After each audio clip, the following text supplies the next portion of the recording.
All right, so episode 6 of Falcon and the Winter Soldier. Pretty slow episode. Clearly, the calm before the storm. And even though it was slow, they did tackle quite a few interesting things, specifically pertaining to Falcon as Captain America, which was kind of interesting. A little touchy for me because, as I've said on my channel, I don't like hair in my soup. I don't. I'm not comfortable with Marvel tackling sensitive issues. Because I don't think it's the platform. I don't think their style of storytelling, suits dealing with serious issues. But they did something with this episode that was very interesting and addressed an issue that was kind of staring everyone in the face, and I didn't even address it. Like the fact that Sam Wilson, being a black man, carrying the shield and representing the whole of America. This is a big deal. This is a huge issue. You can see it in that world. It's just like Obama being the first black president. That is the apt comparison that I can make. So the fact that Marvel took its time and explored it, and I didn't cringe, that was interesting. Ultimately, this episode was it felt a little slow. It felt a little drawn out, quite a bit drawn out actually. It felt like they were just buying time to fill in the minutes, like a YouTuber trying to make sure his content, his video reaches 10 minutes so he can, appease the algorithm. So I felt that yes, it was drawn out, but within that, they tackled some very interesting issues. And Sam Wilson being Captain America as a black man is a big deal. And it was outright acknowledged by Bucky in the episode while they were training in the yard, throwing the shield around, which I had a problem with. I'll get back to later on. And he says out loud that when he was mad at Sam for giving up the shield so easily, he or Steve for giving the shield to Sam never really considered the impact, the meaning of giving the shield to a black man, like what that really meant, and he apologized for it, and that hit home. This was handled very well. I thought it was handled extremely well. Now, going back to my problem with that Shield new Captain America, Sam Wilson training to be the new Captain America montage. So there's a scene where they're throwing the shield around in the backyard. I love Sam's place, by the way. That's just a great, his sister's house is amazing. I love it by the water, great backyard. I love it. That's a dream home. So they're throwing the shield back and forth, like playing catch, which is very cool, by the way. As two buddies will just, throw the ball to each other, showing camaraderie. They're throwing the shield. Very cool. But, he's catching the shield and he's fine. And he's throwing it, catching it. But then they have this extra montage.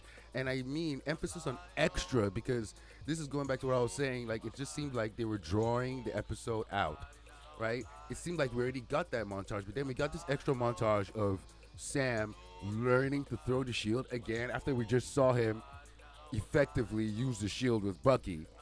We get this whole long montage of him missing the shield, and then slowly through the montage, it starts getting a hang of it, starts doing flips and catches the shield.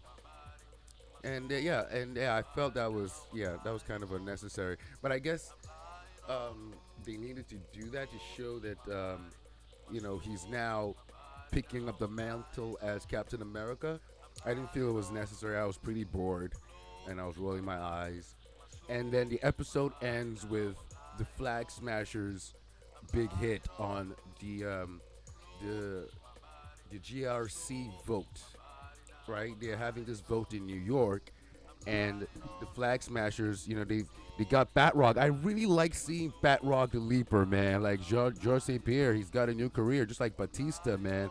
Maybe not as he's not as prolific as Batista, but George St. Pierre could have a really great career in Hollywood, playing these amazing villains or whatever kind of character that requires physical aptitude. And yeah, I love seeing him there. So they get Batroc the Leaper, and they've organized the rest of the Flag Smashers, and it's time for the big hit. And they're going to hit this GRC vote taking place in New York. And then it ends on that cliffhanger as the hit is about to take place. All the lights go off, and boom. It was very unsatisfying. It wasn't a good cliffhanger. This whole episode was just weird. I found this whole episode really weird. I liked some things about it. I felt like some things we've already done before. You know, Bucky coming over to help Sam with the boat. That was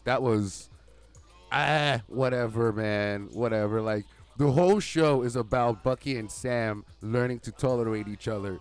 So now that we've watched what 6 episodes, basically 5 episodes of them doing this in action. It's in doing their Falcon and Winter Soldier thing, chasing down the Flag Smashers, joining up with Nemo. I felt like they've already established most of the relationship, if not everything that I needed to see. So I didn't really need a whole episode of Bucky and Sam, buddying up, building a boat together.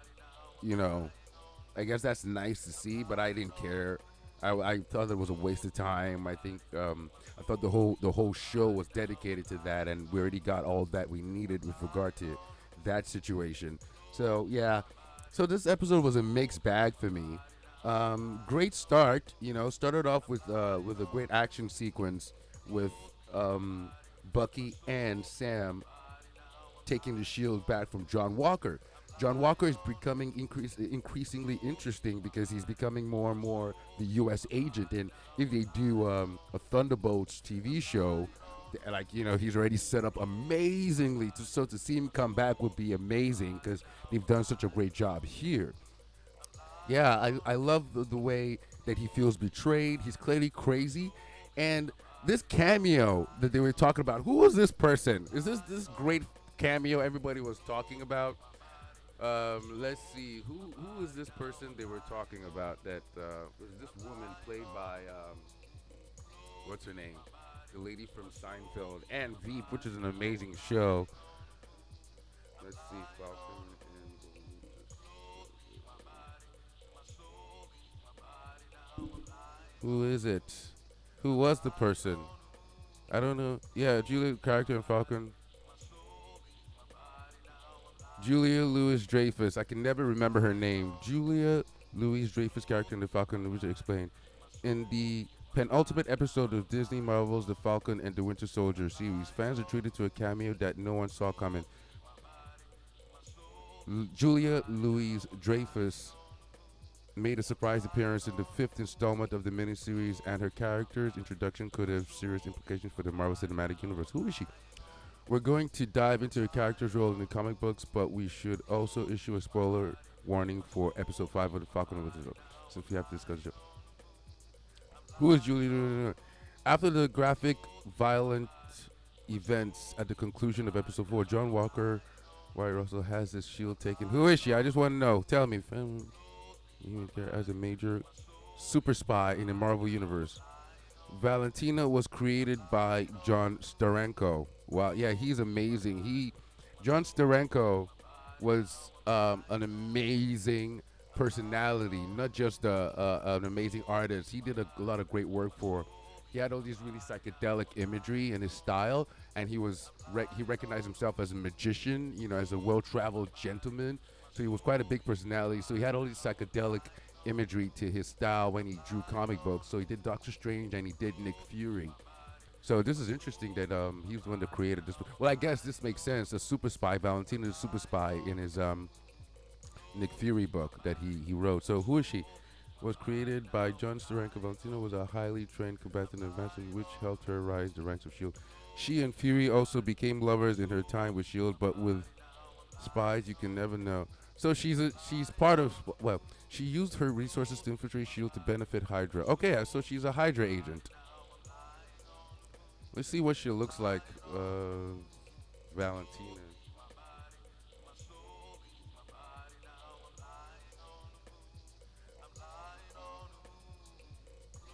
Okay, yeah. Valentina Allegra de Fontaine. Little has been revealed about the past of the Contessa. Meh, meh, meh. So once again, like when I saw her, when I saw her in the hallway of the courtroom after John Walker has been given his leave of Captain America, of being Captain America. And I saw her walking down. Just the way they shot it, I knew, okay, so this is the cameo everyone's talking about. Okay, it's a woman. Let's see who it is. I had no idea. No idea. And do I care? I don't care. I don't think it was that big of a deal. And but this is, I guess, is the nature of cameos and cameo announcements like these. They're they never amount to the expectations of viewers. They can never. Well, although I feel like they're gonna do whatever they're gonna do, like to service the story. But I was bored. I was like, who is this person? Like who knows about Valentina from Shield? Meh. I want to see what people think about this because were they blown away? Were you guys blown away? Let me know down in the comments below. Like, I am an average comic book nerd. Like I know enough, but I don't know every detail about every universe and everything about Shield and so on. So, but I can say confidently that Contessa Valentina Allegra de Fontaine is no one special. All right, I can say that. So once again, another letdown from these Marvel TV shows. Going from WandaVision and Paul Bettany talking about, oh, you're gonna be so intrigued by this cameo, and it ended up being him. This is kind of on par. Like I don't know who this person is, and you know, so yeah, so she's part of Hydra. She's clearly going to be a big reason why and how John Walker gets back into action. You know, yeah, as U.S. agent, as as one of the bad guys or whatever, or starts playing in a gray area. So that's what they're setting up there. Didn't care, whatever, not interested. Anyway, yeah. So this episode was a mixed bag, and it's really, really this Disney format, man. We've been spoiled too much. I've been spoiled too much. Just being able to binge shows, having the entirety of a series put online so I can watch at my leisure, because you get less disappointments that way. You got the whole thing, so you can't complain too much. But once you gotta wait a whole week, you wait a whole week for this. It's just not enough. It's just not enough. Which was my gripe going into the series in the beginning. If you remember, check out my first video. I mentioned this, like I'm like this stuff Disney is putting out, like they're just not big enough, they're not chunky enough, right, for people to be waiting a week to consume them. And this episode is another example. And mind you, like granted that a TV series, the arc of a TV series has to do what it needs to do, to get where it needs to go, tell the necessary story. So they have to contend with that. But ultimately, hey, all is fair in love and war. Like it wasn't that compelling. It wasn't that interesting. It felt drawn out. Episode 5 of Falcon and the Winter Soldier. The cameo, it wasn't amazing. It wasn't as. These guys are gonna hype up whatever. If a turd is going to show up, like there's a famous turd hero in the Marvel universe, in the 616 universe or some alternate universe, and he's kind of a mediocre character or not a lesser known character in the comic books.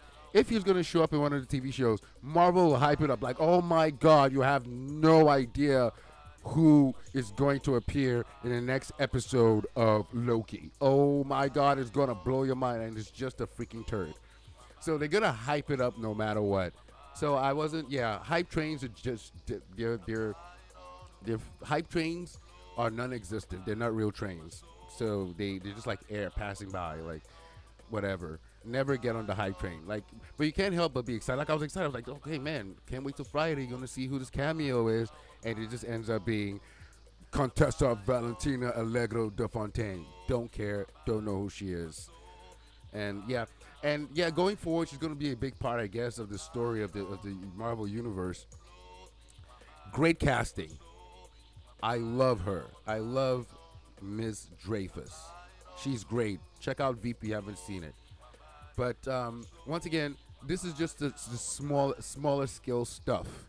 smaller scale Shield behind the scenes Shield stuff, or behind the scenes I Hydra stuff, you know, and I guess it's television, so it's smaller scale, but didn't care, wasn't moved at all by it, and the whole episode as a whole was kind of mad. It felt half-assed, to be quite honest, because they drew out quite a lot of things. Like you keep getting, oh, and there's a scene where Falcon and the Winter Soldier are also, where they were training, and they talk about it again. They talk about what are we? We're just some guys who had a mutual friend, and that friend is gone, so we're just a couple guys. We're no partners.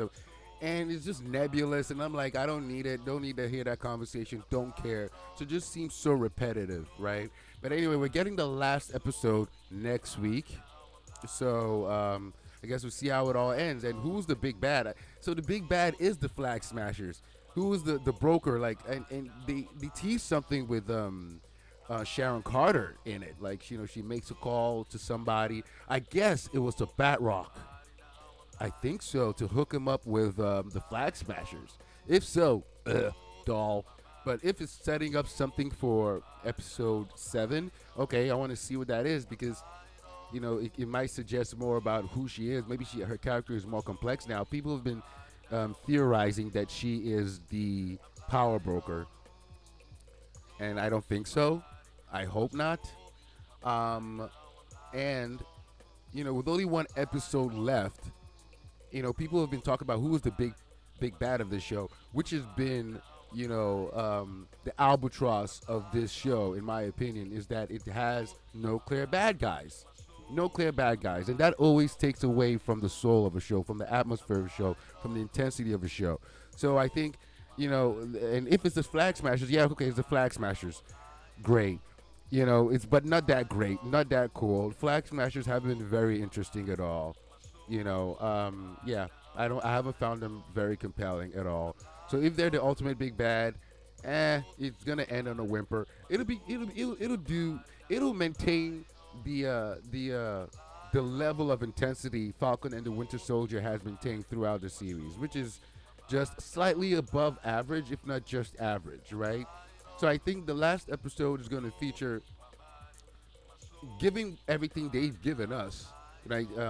Taking all that into consideration, what I would like to see from what they've built is a combination of, with regard to the bad guys who Falcon and the Winter Soldier have to face, a combination of the Flag Smashers and the Power Broker. That all culminates in some kind of chaos, right? That'll be the best ending for this show, which I think that's where it has to end, because we have to hear from the Power Broker before all is said and done. But ultimately, I don't know. This show is a mixed bag for me. But let me know what you think about it. Let me know in the comments down below. Hit that subscribe button. Hit the notification bell. Tell your friends that I'm talking stuff. Say things that maybe other people have said on the channel, on the platform. But hey, man, just trying to work here. Just trying to share my passion. Share the passion with you that I love it. I love Marvel. I love this stuff, and I want to watch great stuff. So yeah, let me know what you think. Thanks for watching. We live in society. Peace.